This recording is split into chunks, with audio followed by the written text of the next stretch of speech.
Le Louvre, c'est 9 millions de visiteurs par an, mais 80% d'entre eux ne viennent que pour elle. Sauf que le Louvre, c'est bien plus que ça. 35 000 œuvres sont exposées dans les salles du musée. Rendez-vous compte, si chaque visiteur passait 1 minute devant chaque œuvre, et à raison de 8 heures par jour, il faudrait à peu près 2 mois et demi pour tout visiter. Mais dans cette vidéo, je vais surtout vous parler de peinture. Donc on met de côté les sculptures mémorables comme la Vénus de Milo et la Victoire de Samothrace. Depuis qu'elle a été volée en 1911, l'œuvre de Léonardo de Vinci est sans conteste la peinture la plus populaire de toutes. Mais même sans passer 75 jours à arpenter les couloirs du Louvre, il y a quand même quelques œuvres qui méritent d'être observées avant Mona Lisa.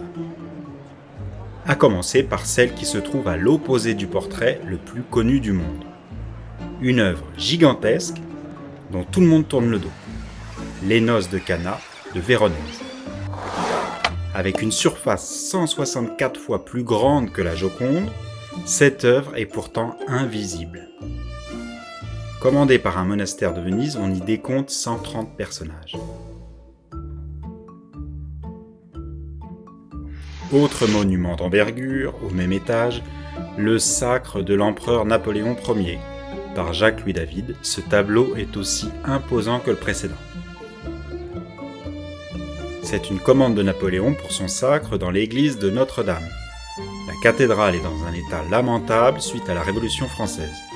David masque alors son décor sous d'immenses rideaux et quelques blocs de carton imitant le marbre. Paradoxalement, le tableau s'appelle le sacre de l'empereur Napoléon Ier. Alors qu'il s'agit plutôt du moment où l'impératrice se fait couronner. Sur ses croquis, David avait représenté Napoléon se couronnant lui-même, mais devant le résultat peu esthétique de la pose, il révise son intention pour couronner Joséphine. À l'étage supérieur, dans l'aile Sully, vous trouverez les tableaux du maître de la lumière en clair-obscur, Georges de la Tour. Son œuvre la plus réputée se déroule dans une taverne aux alentours de 1640. Le tricheur à l'as de carreau nous plonge dans une arnaque entre lutte des classes. À gauche, un tricheur et sa complice. À droite, 2 joueurs issus d'une classe plus élevée. Comparez la qualité de leurs plumes. Lui est plongé dans son jeu, persuadé de pouvoir gagner la partie. Elle a le regard qui doute. Le tricheur, quant à lui, prend un air nonchalant, mais sa main gauche nous révèle ses intentions. Sa complice lui jette un regard de connivence pour chercher son approbation. En Occident, le sens de lecture s'effectue de gauche à droite, et ce jusqu'à la signature de l'artiste, le plus souvent en bas à droite. Sauf qu'ici, le peintre signe sous le coude du tricheur. N'est-ce pas une façon pour lui de s'identifier au manipulateur ? Laissons là les manipulations de Georges de la Tour pour nous diriger vers une autre œuvre essentielle du Louvre. Direction l'aile Richelieu pour un tableau encore plus petit que Mona Lisa. La dentelière du Hollandais Johannes Vermeer est plus petite qu'une feuille A4. Dans la même série que la laitière, que tout le monde connaît depuis qu'elle s'affiche sur les pots de yaourt, la dentelière est aussi minutieuse que l'exige l'ouvrage de la dentelle. La plus petite œuvre de Vermeer alterne précision et simplification avec des formes à peine suggérées. Certaines formes apparaissent floutées comme le ferait un objectif d'appareil photo, 170 ans avant son invention. Repartons vers des œuvres de plus grande échelle. Retour au premier étage dans l'aile Denon pour y redécouvrir le classique d'Eugène Delacroix, La liberté guidant le peuple. 3 jours d'émeute, 1830. Notre-Dame.